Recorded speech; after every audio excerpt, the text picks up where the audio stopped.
Welcome to the Historical Romance Sampler Podcast, the place for you to find new historical romance books and authors to fan over. I'm award-winning historical romance author Katherine Grant, and each week I'm inviting fellow authors to come on and share a little bit of their work and themselves. They'll read a sample of one of their books, and then I'm going to ask them a bunch of questions. By the end of the episode, you'll have a sense of what they write and who they are. Hopefully, you and I both will have something new to read. So what are we waiting for? Let's get into this week's episode.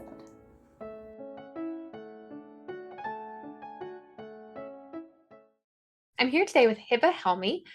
Egyptian-born and Canadian-raised, Heba holds an MA in English literature and a PhD in language and literacies.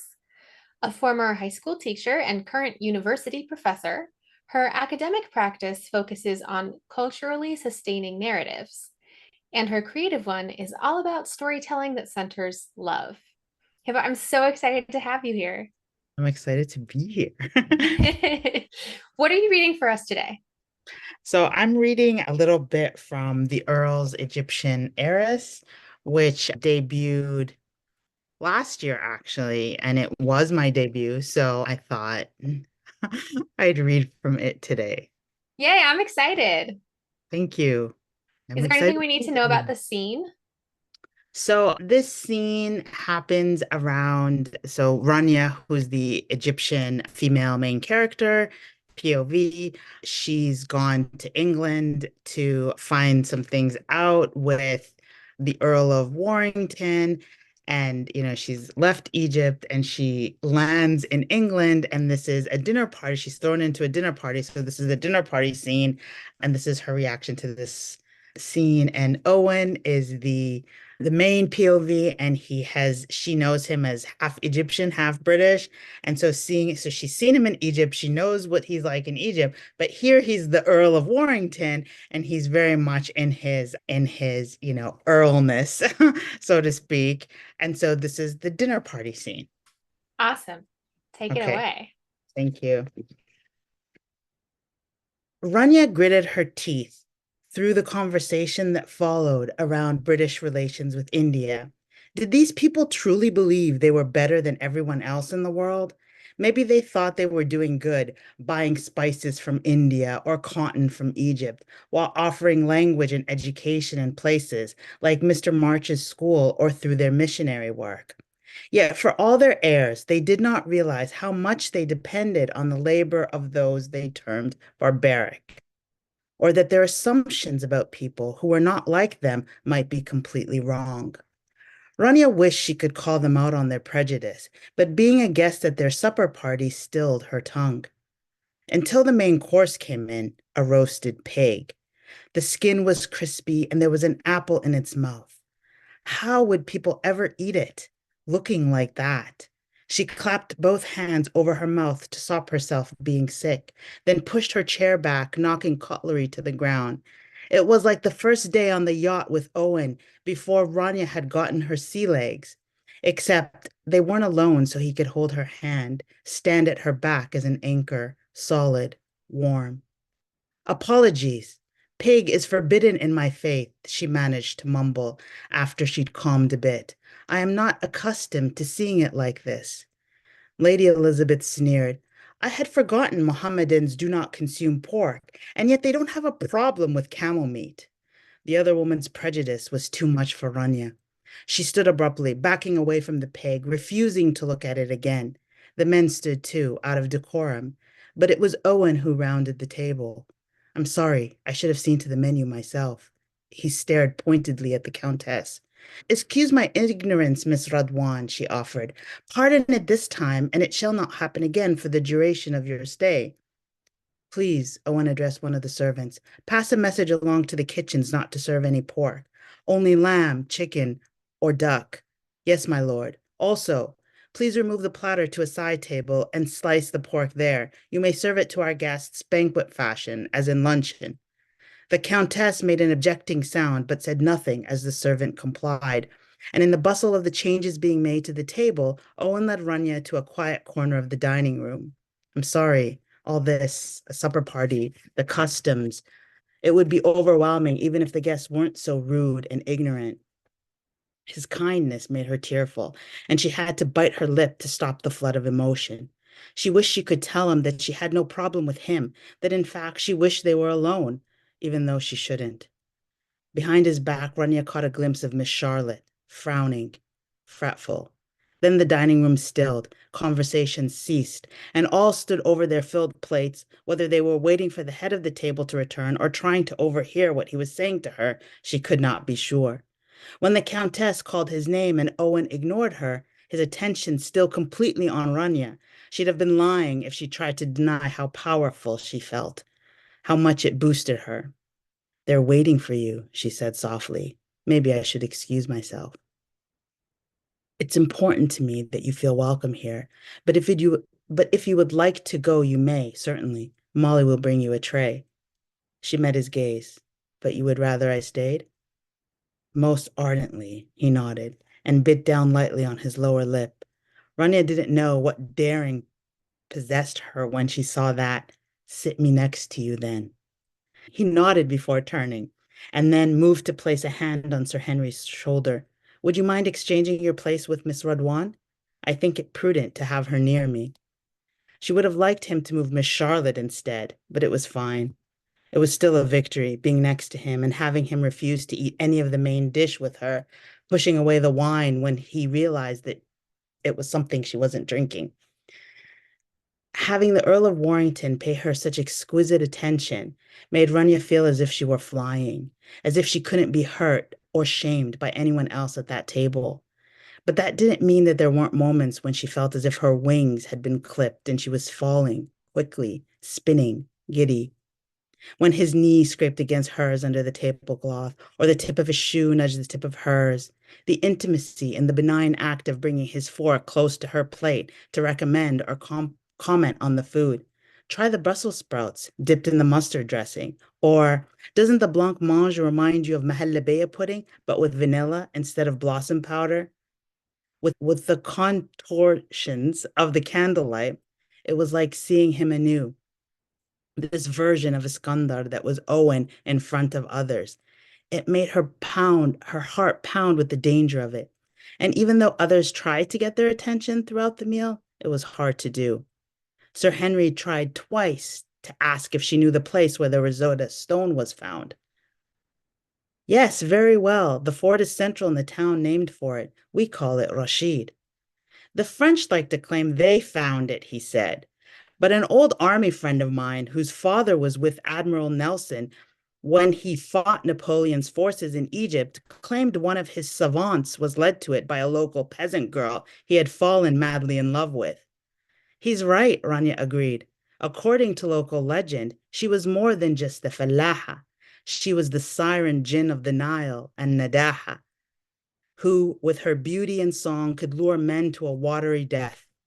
It is said that the Nadaha would sometimes use her voice to possess a human body, and as far back as any can remember, she'd use the women of a particular family as vessels for her immortality. Maybe she fell in love with that savant of Napoleon's, or maybe they drowned together. Neither was ever heard from again. Fascinating. Sir Henry practically clapped while his wife mumbled something that sounded like hogwash to their daughter. Ranya dismissed it as a reference to the meal they had eaten. As for Owen, he only exhaled, loud and deep, a breath she felt in her own chest. What a great scene. I love it when we Yeah. see the hero or the heroine supporting the other in a very tense moment. I love Yes. that. Thank you. No problem. I'm glad. All right, well, I have some questions for you, but first we're going to take a break for our sponsors. When a very attractive man shows up at Northfield Hall, Ellen Preston believes his claim that he is a man of all work, even though he doesn't know how to do basic things like wield a hammer. She believes the best of people, so she gives Max the benefit of the doubt. Too bad Max is at Northfield Hall to write an article proving the Preston family is pulling off a major fraud. When Ellen discovers Max's true identity, she is forced to choose between throwing him out or putting her trust in her family's enemy. What happens next will change both their lives and their hearts forever. Read The Viscount Without Virtue for free as a loyal sampler. Head on over to bit.ly/HRSFAN and use code HRSFAN to download the ebook for free. All right, and we are back with Heba Helmy, who just read a sample from The Earl's Egyptian Heiress, a fantastic dinner party scene, which, by the way, dinner party scenes are very hard to write because there are so many moving pieces. So I really enjoyed that. Obviously the scene starts with Ranya's reaction to this food that is so unfamiliar to her. And that stood out to me as this touch point that I think it's very common for cultures to create prejudice against each other based on what they eat. And it was really interesting to see her perspective on English food and what was objectionable to her. And so I'm curious, as you were writing this Egyptian heiress as a heroine, how much going in did you know that you wanted it to be a story of like what was her experience coming to England and being an other and confronting that versus how much of that came up as you were just writing? Well, it's funny because I think I know people say don't read reviews, but it was my debut, so I'm reading all the reviews. I think somebody made a comment, and I said this to someone at the time, that they said the English parts were kind of clunky, like they wanted the Egyptian parts more. There was that familiarity, right? And there was that comfort maybe in my writing. And I wanted it to be a little clunky because it was clunky for her. She has all these emotions going in. And yeah, I think that I wanted to put myself in her shoes, right? And I wanted the reader to put themselves in her shoes and see that, yes, these are these prejudices that haven't really left, right? When people know each other and people get to know each other and realize, okay, and especially the one with the pig, right? Because a lot of people will say, oh, Muslims don't eat pig, and this is her reaction to it, and they would use it against them. And so I wanted to just kind of confront that one. So and I wanted to confront issues right head on. So I think I did go into it with this kind of modern day. These are the prejudices that have, been born out of this history for such a long time. And so yeah, I think I did do it purposefully, that I wanted it to be clunky. I wanted her to confront these prejudices and kind of apply it to this modern reader and say, look, we existed in this world, it happened, and this is how we face it then, this is how we face it now. I think it's helpful for, I'm more familiar with the English side of the history and everything, and also the English perspective. I haven't had that many opportunities to read disruptive narratives that are from not the, traditional school of thought. And so it's just really refreshing and interesting and challenging to get characters saying, well, this is weird that you do this. And have that opportunity to kind of reevaluate, what do I think is normal? What makes that normal? Now, I was talking to another author recently who is writing Mexican characters, and she brought them to England in part because that would sell the book more to her publishers and presumably to readers. Did you consider setting your books in Egypt? Were you kind of required to bring it to England in order to get it into market?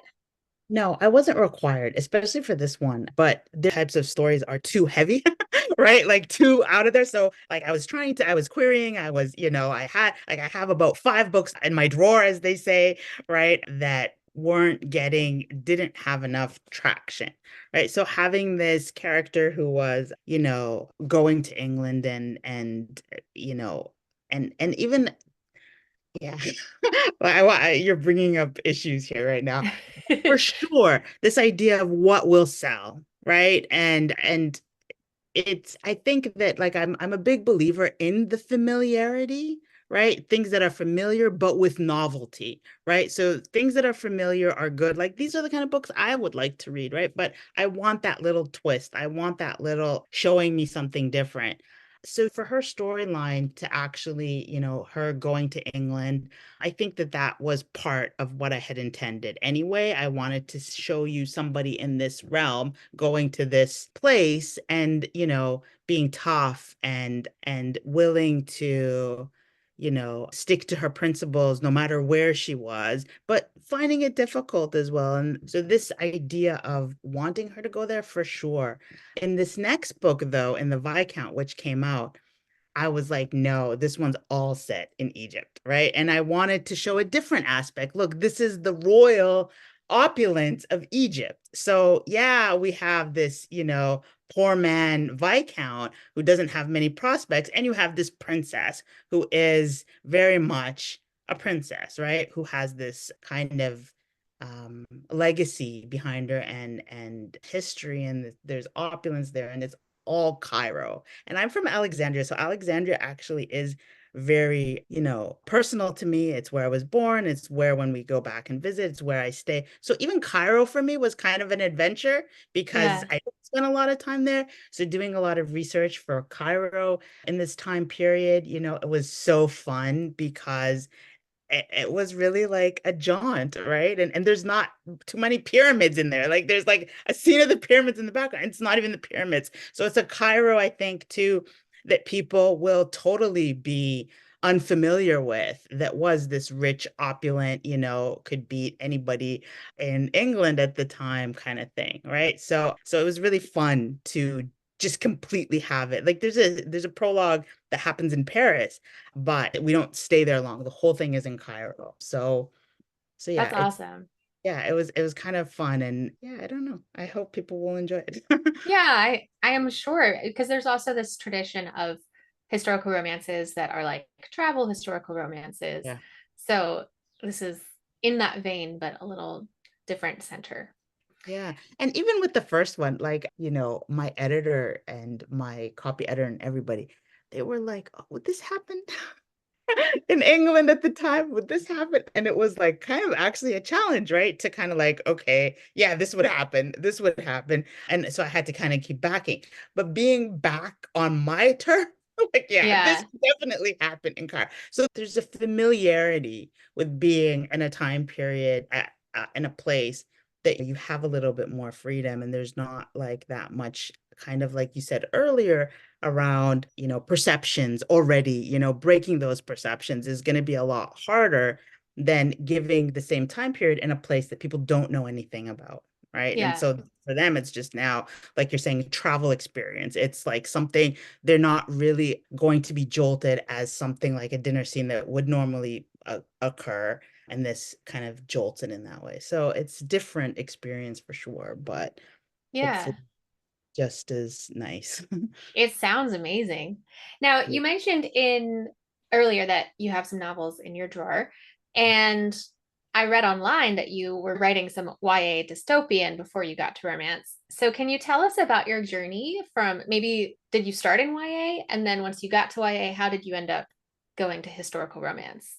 So I worked in YA. Yeah, if people find my my university profile, they'll see that I actually wrote a dystopian for my thesis, which was really interesting experience, and I thought that I could, it did pretty good actually, even in the query trenches. Like I was getting a lot of, I guess this was back in maybe 2016, 2017.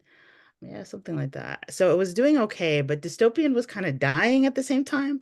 And I don't know, maybe it was just too different as well. So I did start in YA, and I kept on plugging away in YA, and I did a historical fantasy that got me a lot of opportunities. It never got published, but it did get me a lot of opportunities. One of them was Pitch Wars. I don't know if people are familiar with Pitch Wars anymore, but it was really big in the writing community for a while. And a lot of the Pitch Wars, like my class, a lot of their books have been published, really exciting stuff.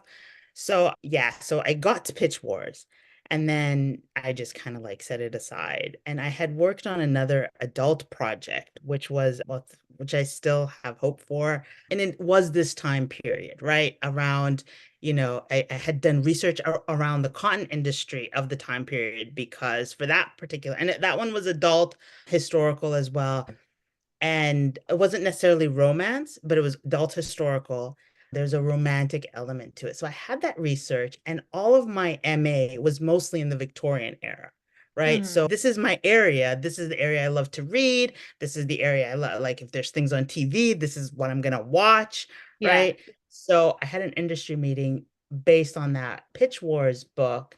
And she was like, oh, historical romance is really, what do you think? And I'm like, yeah, I could do that. Like, I've done historical. I love romance, like, let's put them together. And so I felt like there was an opportunity there. And I wrote this one, that first draft, pretty quickly. So it's the Earl's Egyptian Heiress. I wrote it pretty quickly. It was rough. I had the opening scene that was really solid, and then there was something called Smooch Pit, which it's like Pitch Wars, but it's for romance only. And it was their first year. And I had said, okay, I'm going to try to Hmm. write this historical romance. You don't need an agent for it. I'm just going to submit to Harlequin. And then I saw this contest, and the editor that I was thinking of submitting to, she was one of the people who had volunteered to read, to offer 50-page edits and query letter edits for this. So I said, you know what? I'm just going to go ahead and submitted. So I got on the call. Her name is Carly. I got on the call with Carly when she picked me, right? And I was like, oh my God. And then I was like, I wrote this for you, basically. I wrote this for Harlequin. I was gonna submit it. I know it doesn't need an agent, and I'm like sick with querying and getting close, but not close enough. So I wrote this for you. And then she's like, okay, I'll read the whole thing. And so it wasn't done. I'm like, okay, this is my one shot. Let me work on it. So then she called me about, I don't know how many months later, and she's like, okay, I got a chance. I want to offer you a contract. And so that's how I got the contract. So it was really, really serendipitous, and it just the right timing.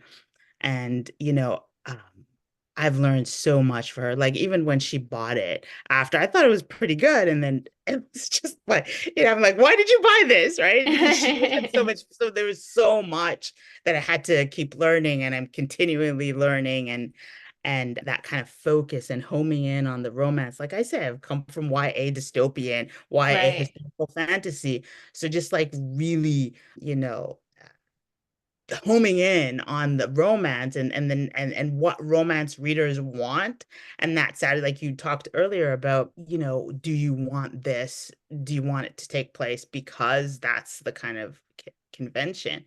And romance is about meeting conventions, and it's taken a while for me to kind of like have that click in my mind, even though I knew it. And I don't think that there's anything, and I've never thought there was anything wrong with it, right? Because in the sense that if you're not writing happily ever after, you're not necessarily writing to tropes and conventions, then you're not sitting on the bookshelf where people are supposed to find you.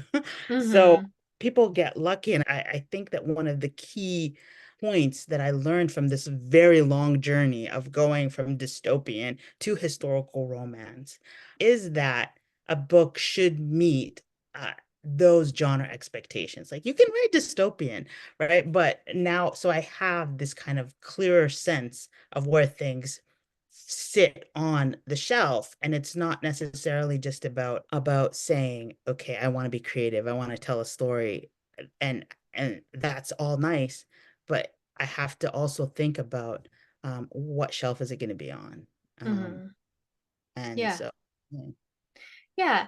Were there any romance authors that you were reading to kind of get familiar with the genre? I mean, I know you were reading it before, but Yeah. For craft purposes, I think it's different than for what sticks and sells, right? So there was those two sides that I was trying to balance. And for craft purposes, like Holly Black is just a fan. Like, I can't go wrong, but that's the fantasy space, right? Sabaa Tahir was through the Muslim Storytellership Fellowship, which was the Highlights Foundation. This was YA. She was a personal mentor, and Sabaa Tahir in the YA space, fantasy space, and even her more contemporary has won all the awards. So I'm inspired by Muslim writers a lot too. And in terms of the romance, I would say that Diana Quincy, for sure, right? The kind of having these Arab American heroines in her novels, and they're so popular and well done. I feel she's been a great inspiration to me. I came to her late. I didn't even know that there were Arab American authors, right? yeah. Um, yeah, for sure. And even just like in terms of the bigness of the Bridgerton series, right? So I absolutely only read the Bridgerton series when the show came out, but seeing what they've done to kind of bring in diverse characters and how they've disrupted that on the show, like when I first sort of um, pitched this, the idea was it's like a Bridgerton meets, North and South. So that was the kind of selling point. It's cotton industry, Egyptian perspective meets this kind of like diverse season 2 of Bridgerton, where, there's this brown girl who is thrown into the season kind of thing. So yeah, I think that, the popularity, why some things are popular, and what's really cool about the Bridgerton series and how, they're being kind of revamped. And I would say that, there's this history, even indies, the historical romance that, has this diverse, and it's a space that it can happen and has been happening. Beverly Jenkins, like for sure. All of Yeah. these names are coming up, but yeah, for sure. They're all in terms of what they're doing, in terms of craft, and in terms of even reaching readers, I think are Yeah. things I'm looking at. Yeah.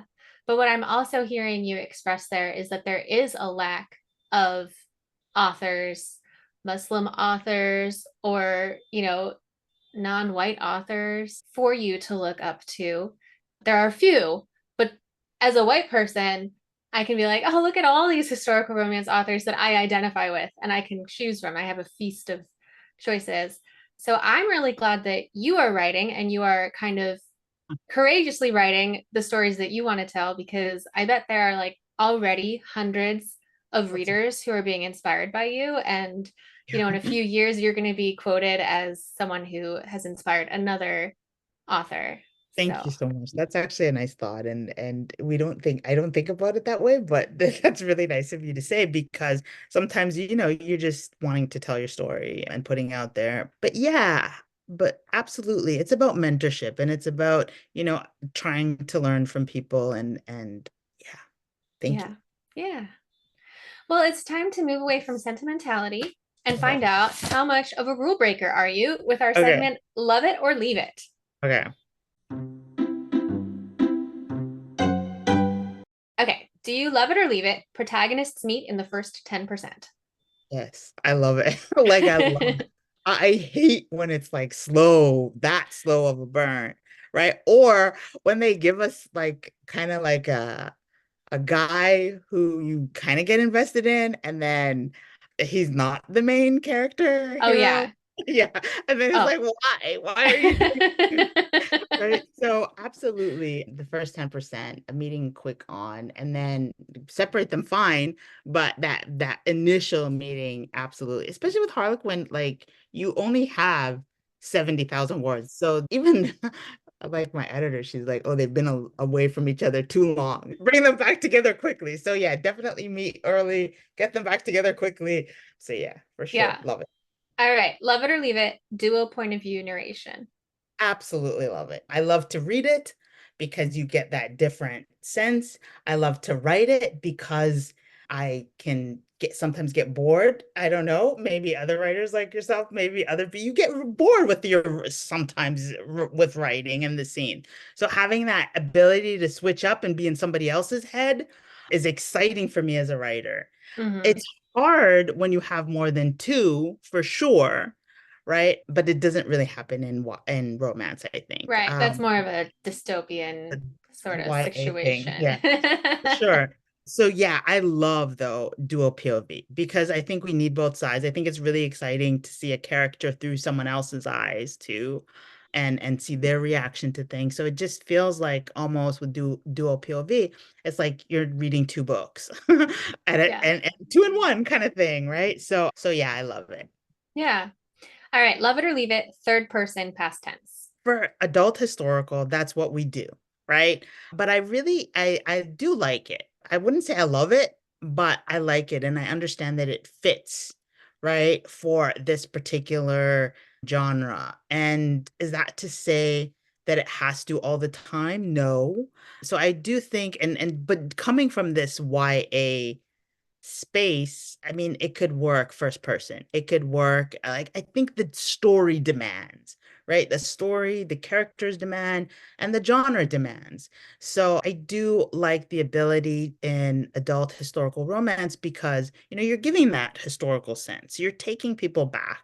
You're showing them things. And I think that it's quite useful. It's the medium of choice. So, it happens that you can get a romance with first person. But for me at this time, I think for my historical romance, I think this is what works. So I'm loving it at the moment, is what I would say. A fair answer. All right, love it or leave it, the third act, breakup, or dark moment.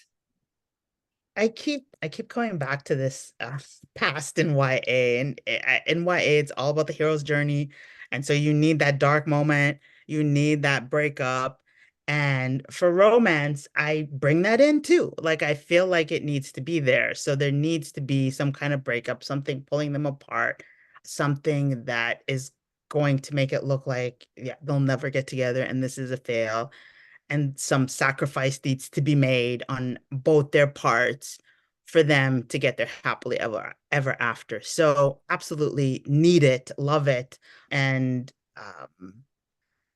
yeah, I love it. You need Yeah. that dark moment, you need that third act breakup. Yeah. Yeah. All right, love it or leave it, always end with an epilogue. No, I would leave it. Like I Oh, don't I would, if you asked me prologue, I'd be like, yeah, prologue. I love a good prologue, but I don't necessarily need an epilogue. that's very interesting. Yeah. I love the idea of an epilogue when there's balance. Like I have a prologue and an epilogue, maybe. But at the same time, my last one only has a prologue. It doesn't have an epilogue. And I remember thinking in the beginning that I would write one. And then I decided not to. And I was like, because it doesn't work.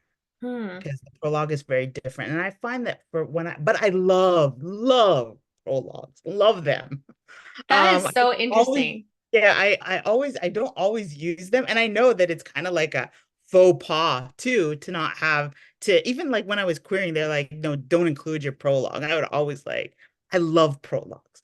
I find that the prologue just sets things up. And usually in my writing and the things that I have in the drawer, the prologue is a very different voice than actually the characters. So it's almost like I don't want to do them too much. Like maybe there's a sense of mystery, maybe there's a sense of like a frame for the story. So I find that I use them as a framing kind of thing and in a voice that is fun for me. So I like writing Yeah. them, I like reading them.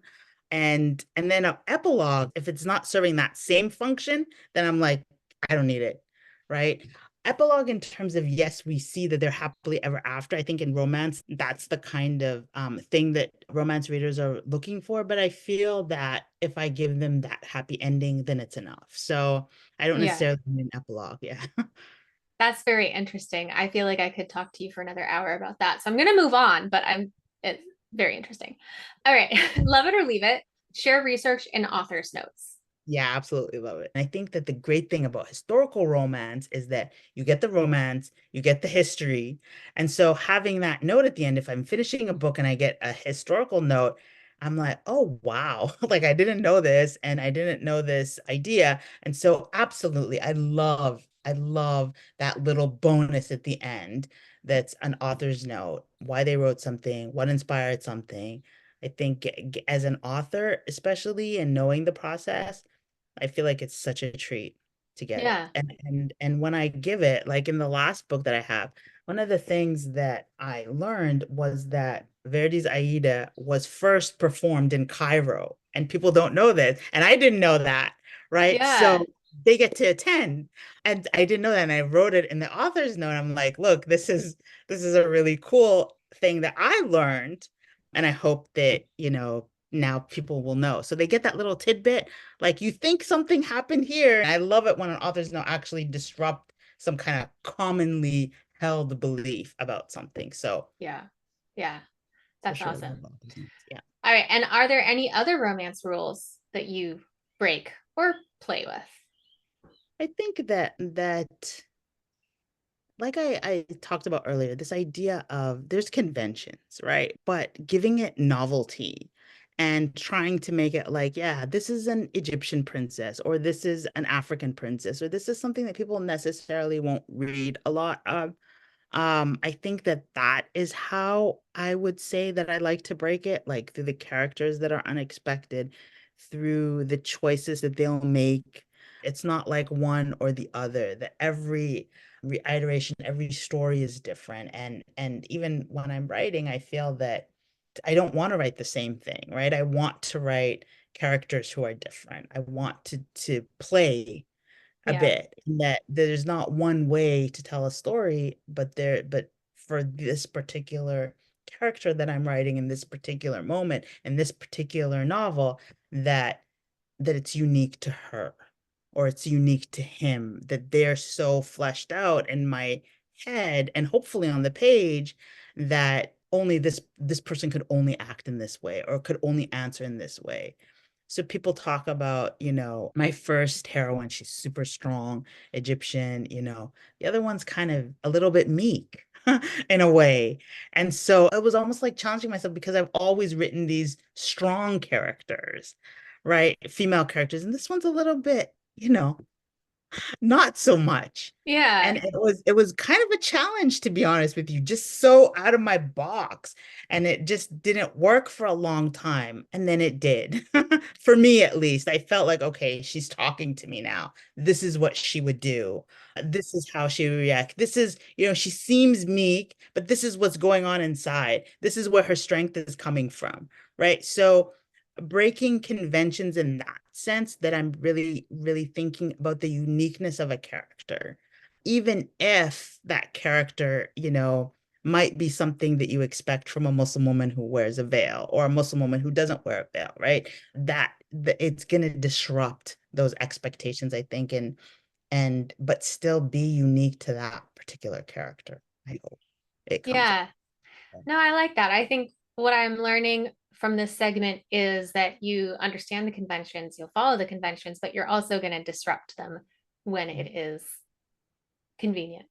Yeah, for a story. Yeah, convenient Yeah. and necessary, I think, for a Yeah. particular story with particular characters. So, and defining that is going to be not necessarily easy, because it's going to shift with the different characters, for sure. Yeah. We can all be on the journey with you, reading your books and seeing what you're going to do next. Hopefully.